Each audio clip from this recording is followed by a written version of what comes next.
Baik,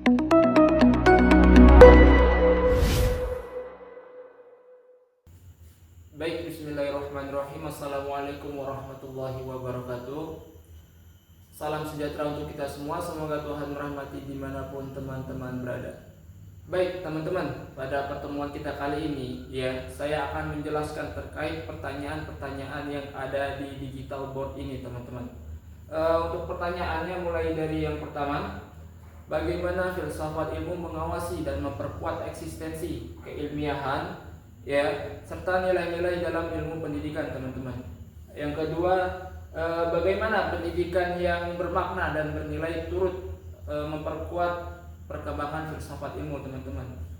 Dan yang ketiga, mengapa filsafat ilmu dapat disebut sebagai pisau analisis dalam membedah persoalan-persoalan pendidikan. Dan untuk yang keempat, di sini kita akan memberikan contoh konkret penerapan filsafat ilmu dalam praktik pendidikan, misalnya dalam kebijakan, kurikulum, ataupun proses pembelajaran teman-teman. Baik teman-teman, kita akan menjawab pertanyaan untuk yang nomor 1, bagaimana filsafat ilmu mengawasi dan memperkuat eksistensi keilmiahan serta nilai-nilai dalam ilmu pendidikan teman-teman. Teman-teman, pendidikan itu tidak hanya dipandang sebagai kegiatan mengajar dan belajar semata, tetapi juga sebagai suatu bidang ilmu yang memiliki dasar pemikiran yang kuat, teman-teman. Filsafat ilmu itu membantu memastikan bahwa ilmu pendidikan memiliki objek kajian yang jelas,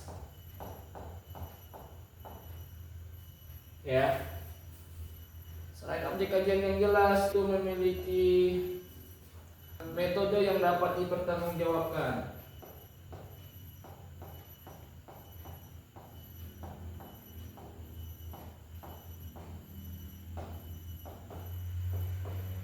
Ada lagi tujuan yang bermakna bagi manusia.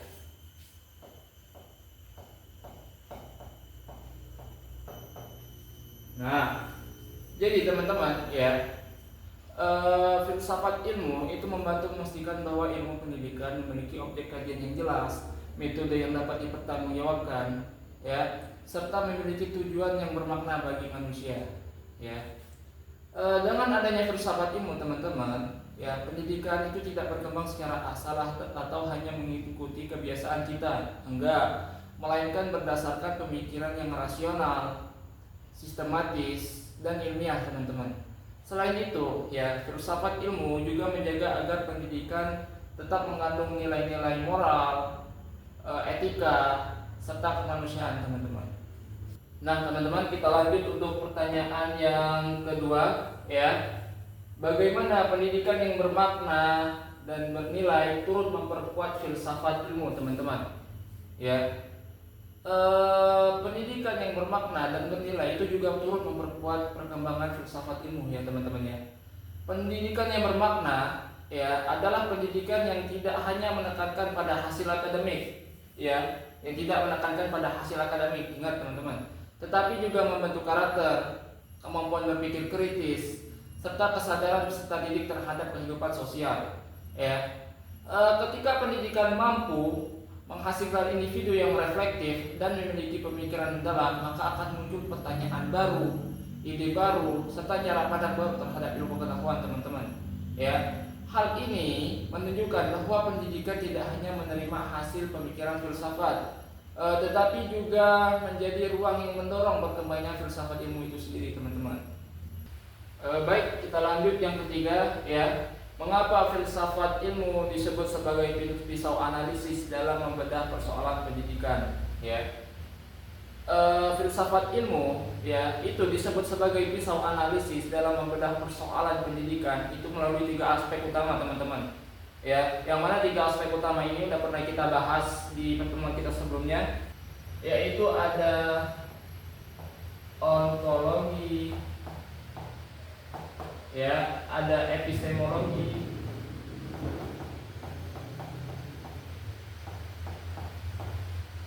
dan ada aksiologi teman-teman.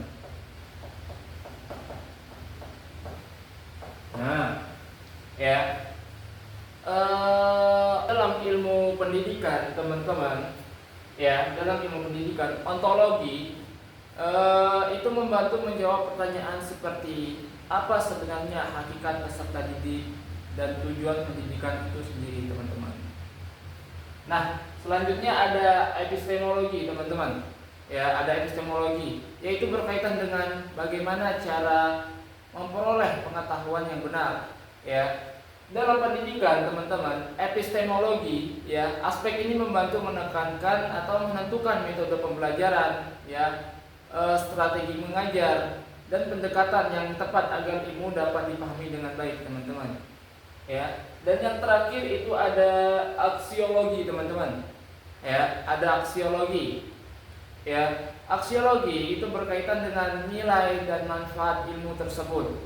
Ya, dalam konteks pendidikan, aksiologi itu membantu menjawab pertanyaan mengenai manfaat pendidikan bagi individu dan masyarakat, teman-teman. Nah, karena itu teman-teman, ya, filsafat ilmu disebut sebagai pisau analisis karena dapat membantu melihat suatu masalah pendidikan dari berbagai sudut pandang secara lebih mendalam dan menyeluruh, teman-teman. Ya, bukan hanya melihat dari gejala di permukaan, enggak, tetapi lebih menyeluruh dan mendalam, teman-teman. Ya, dan kita lanjut, ya, untuk nomor 4, ya. Contoh konkret penerapan filsafat ilmu dalam praktik pendidikan. Nah, ya, penerapan filsafat ilmu dalam praktik pendidikan dapat dilihat secara nyata, teman-teman. Bisa melalui dalam kebijakan, ya, kurikulum ataupun proses pembelajaran, teman-teman. Contohnya pada kurikulum yang menekankan pembelajaran berbasis kompetensi, ya, dan penguatan atau pengembangan karakter peserta didik, ya. Kebijakan tersebut tidak hanya bertujuan meningkatkan kemampuan akademik peserta didik, enggak, tetapi juga membentuk sikap, ya, kreativitas, keterampilan sosial, ya, teman-teman. Dalam proses pembelajaran, ya, guru juga menerapkan filsafat ilmu ketika memilih metode pembelajaran aktif, teman-teman. Bisa seperti diskusi kelompok, ya, sesi tanya jawab ataupun pembelajaran yang berbasis proyek, teman-teman.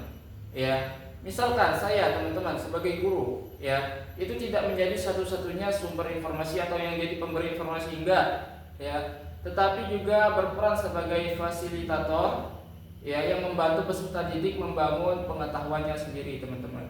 Ya, jadi dapat kita tarik kesimpulan, teman-teman, ya, filsafat ilmu itu memiliki hubungan yang sangat erat dengan pendidikan, teman-teman. Ya, filsafat ilmu itu berperan dalam menjaga dasar keilmuan pendidikan, ya, membantu menganalisis berbagai persoalan melalui pendekatan ontologi, epistemologi, dan aksiologi tadi, teman-teman, ya, serta memberikan arah bagi pelaksanaan pendidikan yang lebih bermakna.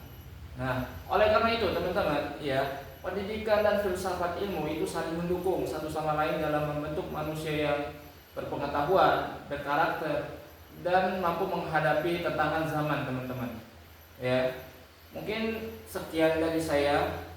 Ya, saya harap kebaikan dan ilmu pada video pembelajaran yang saya buat ini dapat berlanjut dan tidak hanya berhenti di sini, teman-teman, serta dapat memberikan manfaat bagi teman-teman. Saya mohon maaf bila pada video ini banyak kekurangan. Ya, saya akhiri. Wassalamualaikum warahmatullahi wabarakatuh.